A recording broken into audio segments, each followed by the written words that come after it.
Most people think they need more supplements, more functional tests, more programs, more protocols. But the greatest health breakthroughs don't come from adding, they come from subtracting. And most of the time, what's subtracting is stealing life in the first place.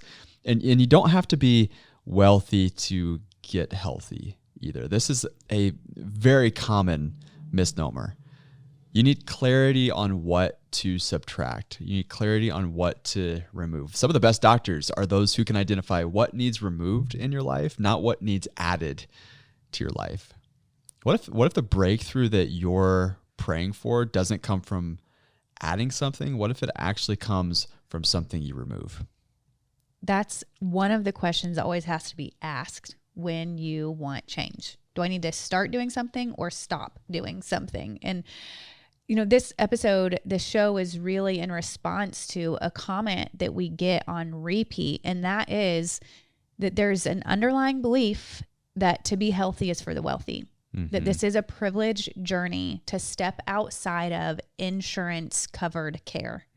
That if I'm going to be taking care of my health in a way that insurance isn't going to write the check for, then count me out because I can't afford it. Right. So the statement or the commentary is you need to be rich to be healthy. And I think where that's coming from more so is because of a lot of health influencers and say Maha and Dr. Casey Means. Did I say it? Casey Means? And Casey and Kelly. Which one's the doctor? Casey. That's right.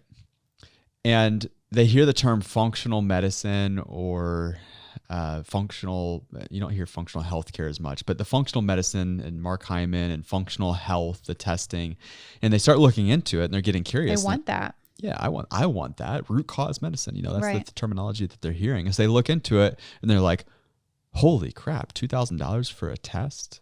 Or, oh my gosh, I'm going to take dozens of supplements every day. And oh my goodness, maybe they go through that. Maybe cost is not a thing. And they all of a sudden now they're left with this protocol that they're having to take this many supplements in the morning and this many in the afternoon, this many at night. And they're just like, how am I ever going to keep up with all this? And so they're not only looking for a different option, but those who are, resources are limited. They're like, I need something else. And this is where you hear the people say, I need insurance to be involved, or I need a functional medicine doctor that insurance will cover on the costs, because you got to be rich to be healthy, apparently.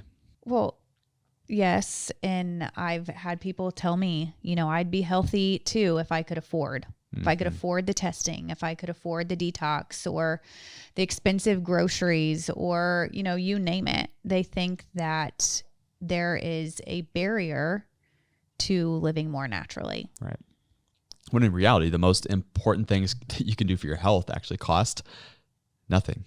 They're mostly subtractions, not additions. And we know the body is designed for vitality. So I want to start here because one of the major principles that we teach is that the body is designed for vitality, but it can be devitalized mostly by the things that we do to it, not the things that we take away, but the things that we do. And I want to be clear here because we're talking about, call it vitality medicine if you want to. We're not talking about, this isn't traditional medicine. This isn't functional medicine. Traditional medicine teaches managing symptoms with pharmaceutical drugs. Functional medicine champions the idea of looking deeper at the gut or the micronutrients or hormones. And here's where people think it's expensive to be healthy, because the tests often look at these symptoms, or maybe it's even the systems like the microbiome. And again, they cost hundreds of, if not thousands of dollars. And then the treatments are dozens of supplements. And you take them every single day with all these protocols. And what makes these things expensive is if you are trying to treat the devitalized body without first removing what devitalizes you in the first place. Poor health is actually what's expensive. And then trying to regain your health over time with all of these types of things. What if you were trying to treat a devitalized body without trying to revitalize it in the first place? Because that part is what's expensive. Well, that reminds me, I think for people to see this and understand it, that reminds me of what you've taught about the backpack analogy, James Chestnut, the backpack analogy in understanding the addition versus subtraction with assets and liabilities. Yeah, and that's one of my favorite analogies, and it comes from Dr. James Chestnut. And Dr. James Chestnut, he captures this so well. His book, The Wellness and Prevention Paradigm. Thank Is that you. the one? That's the one. He does such a good job of it, and I'll try to do it justice here. But imagine that, you're floating in water with a backpack and a built-in flotation device, and that device has tiny pinhole in it. That's the natural aging process, if you will. It's slow, it's predictable. There's nothing to fear about that. But as you go throughout life, rocks get tossed in your backpack. Remember, you're floating in water. You've got the flotation device. It's got a little tiny hole in it.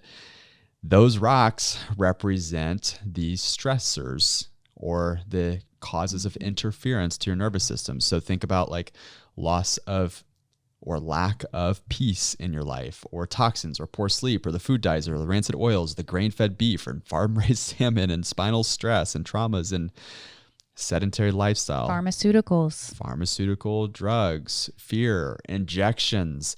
Each rock makes you sink a little lower and a little faster. Mm-hmm. And the more rocks in your backpack, the more what's called allostatic load, which is your body has to adapt to the load that you're carrying in your backpack. So adding another rock, now you have that illustration is, and I'm not saying a supplement is a rock, that might not be. However, what is the next best decision is to remove a rock, to restore, to bring that allostatic load down so that you can adapt and continue to float and not make the pinhole bigger. Right. But if we come along and we say, okay, Leah, you've got X symptoms, let's treat it with Y prescription medication. That's what the medical system comes along and says, here's a prescription, here's another treatment, here's another suppressive therapy, but that's another rock. How can we revitalize the body, or how can the body be revitalized when we're introducing therapies that cause devitalization in the first place? So instead of saying, what should I add? We need to convert our question to what rock needs to be removed. Yeah, well, and medicine, capital M medicine that we talk about sometimes gets a bad rap on our show, but let's be real here. Natural doctors come in and say, let's look at your hormones. Now let's try some peptides in the name of natural health, right? We're going to inject these peptides because you have hormones that are irregular. Mm-hmm. Well, what are we doing there? We are skipping steps, number one, but number two, we're bypassing, by the way, it's not natural. None of that is natural, what I just named. But we're bypassing and skipping the steps that are necessary for health and ultimately for healing. Most people aren't sinking because they lack medication or exogenous peptides. They're sinking because their backpack is simply too heavy. I mean, there are practical and simple ways that addition by subtraction can be applied, right? I mean, the body will return to doing what you want it to do pretty quickly. Yeah, so let's get practical here and make this simple. Addition by subtraction means that you listen to how fast the body comes back when you stop doing the thing that's hurting it. So you're listening, you're curious. It's almost like what people have known as the elimination diet. It's like you eliminate grain from your diet and you see how your body responds. Right. When you add it back in, you'll clearly understand the response if you're watching for these things. Well, just think about one of the third principle of vitality is that every intervention must align with revitalization. And the great news is that your body can be revitalized. I mean, just think about, like, a clear example here is smoking. And I just want to just pause for a minute and paint this picture. So think of a smoker and think of when they stop smoking. Most people don't realize that within minutes of stopping smoking that your lungs start to heal. Within minutes. So in 20 minutes of stopping smoking, your heart rate calms down. In 12 hours, your blood oxygen resets. In 48 hours, your taste and smell come back online. Within 72 hours, your lungs start to open up. Breathing gets easier. In 2 weeks, you can walk stairs without gasping. In 2 months, your lung function jumps by 30%. That's in 2 months. 1 year, your risk of heart disease is now cut in half. This isn't slow. Like your body, all of a sudden you remove the interference and your body starts to come back to life again. Like immediately. It's like your cilia of your lungs are like thanking you immediately. It's like, thank God you stopped choking us off. Like we can breathe again. And they go back to work. They forgive you. Like the body forgives you. Yeah. I mean, this is like, so it doesn't. Well, it's forgiving, but it's like matter also has limitations. Just stop adding, like stop doing that. It's like, sometimes I just want to tell patients that it's like, just stop doing that. Like the thing that they tell me, I'm like, just stop it. Like I have this visual in my mind where I'm shaking them. I don't shake them, but I want to. Shaken patient. Yeah. I think that the smoking one is a good example because it shows the rebound. It shows the power of healing. People understand that. Most people these days understand that smoking is bad. You don't have to teach them that. It's the things like Diet Coke.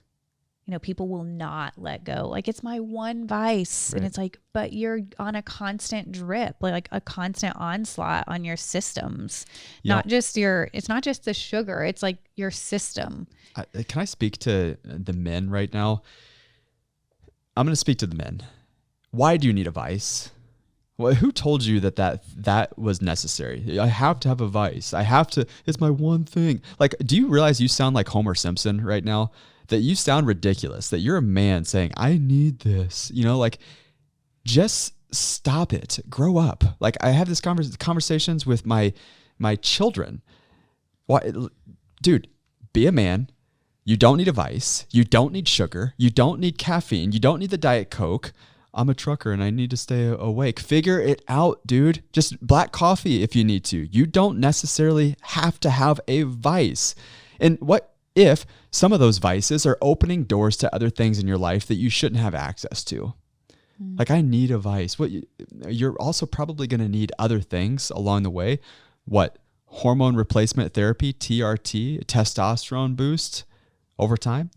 Yeah. And then what does that open you the door to? Lots of other things. It's a slippery slope. And I think it's more spiritual warfare, in my opinion, of why you need that in the first place. Why you need a vice to cope. That's right. Because it's coping with life. It's coping with the demands on you. It's coping with relationship stressors. And you're right. We do hear our kids say it. I mean, I can picture our 9-year-old walking in the door right now saying he bumped his toe outside, so now he needs a screen. It's like he wants to justify something hard just happened, Mom. I really need a screen. Dude, he's so good at that. Like he actually is good at it. And he figures like, I'm not feeling well. And he's like, and then like you kind of have sympathy and he's like, so family movie? Family movie. The good news is when you remove these things, you don't have to feel sorry for yourself. Like that's a choice. And it's not like I'm just sitting here trying to be a stoic or that you're being a stoic, which you kind of are, but it's a matter of freedom. You know what I mean? When you break free from needing A, B, and C to have a good day or to smile, it's an amazing feeling to know that really your joy is not manufactured from a substance, that it's actually just in you. And it was fun watching at a conference I was speaking at this year, Joel Salatin, who forwarded our book. So thankful to him. But he was on stage talking and he went on this rant. I wish I could find the clip. And he was saying, I've never eaten fast food, never had a cup of coffee, never done this, never done that. And like, he is this farmer who just takes joy and pleasure in stewarding the land and needs nothing. Right. Like he eats his homemade chicken soup and takes care of his cows, and he's happier than 90% of the population. It's amazing when you're substance free, how much joy you get out of the little things. It really is. Like, man, you go on a walk and you find a patch of sunlight, and like you're like, oh, that's warm. It feels good, and you're like looking towards the rising sun. You're like, oh man, this is nice. Or like you're holding hands, like I'm holding hands with my daughter. I'm like, this is awesome. This is so cool. I thought you were going to say me. But no, it is. Holding hands with my wife. I'm talking to my wife. Of course, that would be amazing. It is funny though, because I remember a decade ago reading the book 1,000 Gifts, and it's kind of rewiring your mind, your brain to see the good things in life and to just take joy in a flower on the side of the road. And I'll talk to the boys about these things. Like, tell me 3 things you're thankful for. And I'll be like, I'm thankful for that red bird. And they're like, Mom, you're so weird. Like they think, because they don't have to be trained to revel or have curiosity. But as adults, like returning to that takes intention and practice. But I'll say this, that at one time they also reveled in the small things. Now, one of them I think they do. They just don't. They think it's weird to vocalize it. Sure, they're getting older and they're boys, but you know, we had one that it was like you couldn't keep him from stopping to smell the flowers. Like he on hikes and walks and stuff, he'd always be the one like really far in the back because he's sniffing every single flower that we'd come across. It's like, here's our boy who reminds us to take time to smell the roses, smell the flowers. And then you realize that that's not just a saying, that it's actually human instinct to just slow down and enjoy your environment. It's amazing. I love it. But this is the idea of addition by subtraction, and you don't have to be rich to be healthy. And if you quit smoking and your body comes back to life, now take that same restorative power and apply it to removing ultra processed foods, or removing late night scrolling, or removing constant stress inputs, or reducing misalignments, or removing, let's say, fear as another example of this. It's a huge one that gets ignored and that a medical doctor can't fix. No one's going to fix that for you. I mean, outside of faith. That's why it's not a part of the equation. No one is selling you the solution to fear, and you're the only one that can do it. And I think that's why it's so often ignored as part of the problems we're trying to solve. Yeah. So if by removing cigarettes, you reduce your risk of heart disease by half, you cut it in half, then what else are you reducing by removing rocks in your backpack? Cigarettes are the clear example, that we talk about, and you put alcohol in there too. By the way, you save money by eliminating both of those things. I need to be rich to be healthy. Well, I don't know about that. How many bad habits are you investing into right now? So how many dollars can you save, Yeah, I see a lot of unhealthy. I was in Best Buy the other day, and I saw a lot of unhealthy people walking out with big TVs. Really? Big ones. Where we film right now looks at a McDonald's, and there seems to be a line always right outside that window. And what's amazing is that there are beaters, cars that are not very nice looking, right next to Porsches and right next to other really nice cars and Mercedes that drive through that line. Like, if you were to stop, is the point. Addition by subtraction. If you were to stop, how much money are you saving, and how much better for your body and your health would that be? That's so obvious, but it's just a good example. Well, your body isn't waiting for more stuff or a bigger paycheck. It's waiting for you to stop doing the things that devitalize it. Oh man, that's so good. That's so good. Yeah, every intervention must align with revitalization. So every intervention must align with revitalization. Otherwise, it's just another rock. It's just another rock that we're adding to the backpack. And that is the foundational philosophy of really our work. Everything that we do is remove the interference, restore the nervous system's balance, and let the body do what God designed it to do. Sickness is not the presence of too little medicine or too little peptides or too little supplements. It's the presence of too much interference. So we could make it easy for people. Let's just say, pick one thing to subtract this week.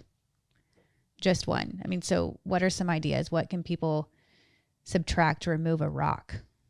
What's the thing that right now, as Lee and I are talking, what's the thing that came to your mind? What's the thing that was highlighted? Most people, I find, know that thing that's holding them back. Most people know it's the sugar is what a lot of people will say, or it's the late night scrolling. It's my sleep. Oftentimes people don't have a sleep problem. They have a go to bed on time problem. People say, I can't get up in the morning. I'm not a morning person. It's not that you're not a morning person. It's you're not a go to bed on time person. Typically it's that your habits are not conducive to those who would have great sleep because you don't prioritize it. You're not fighting for it. Mm-hmm. So what's the thing that you feel like is interfering the most? And I would maybe advise you as your vitality strategist in this moment to look at the thing that's interrupting or interfering with your nervous system first. Nervous system, when you interfere with your nervous system, the cascade effect on that, on your gut, on your hormones, on your immune system, you want to cause somebody to be sick, just disrupt their nervous system and do it in a big way. You're going to cause that person to be wildly sick really quickly. An extreme example would be like Christopher Reeves. He's in that car accident, horse accident. Yeah. Fell off the horse, hit his chin, top bone in his neck slid forward, damaged his nervous system so much that he was a quadriplegic. But most people don't realize that, yes, he rode around in that little chair that really kept him alive, but it was an immune system problem that really killed him. It's his immune system. Not his paralysis. Not the paralysis. And so when you consider the most devastating system that you can interfere with, it's the nervous system. That's an extreme example, but that's why we have to honor and steward our nervous system with intention, because when you interfere with that system, man, domino effect. So I think, the message is, if you just take one rock out of the backpack, the water line rises. So you have the backpack on, you're still aging. No one took you back to 25, but you take the rock out, you begin to float again, breathe again, you get momentum, fear starts to leave, it's all systems change. So you're not fragile, you're suffocating under the weight of the irritants and the toxicants that were never meant to be carried. Yeah. So what are some of the things that might be interfering with your nervous system right now? Go back to thoughts, traumas, and toxins. Thoughts, traumas, toxins. Thoughts, maybe it's the 9 p.m. scrolling that you're doing at night that's going to interrupt your sleep. Maybe it's the toxic news cycles that you're watching or have on your device. Maybe it's sleeping right next to your phone. Maybe it's misalignments in your spine that's causing physical. So getting into the physical traumas that are interfering with your nervous system. Who's your neurospinal chiropractor? Who's your chiropractor is a good question to ask. Perhaps it is the harsh chemicals that you're using, or the microwave meals, or the harsh cleaners.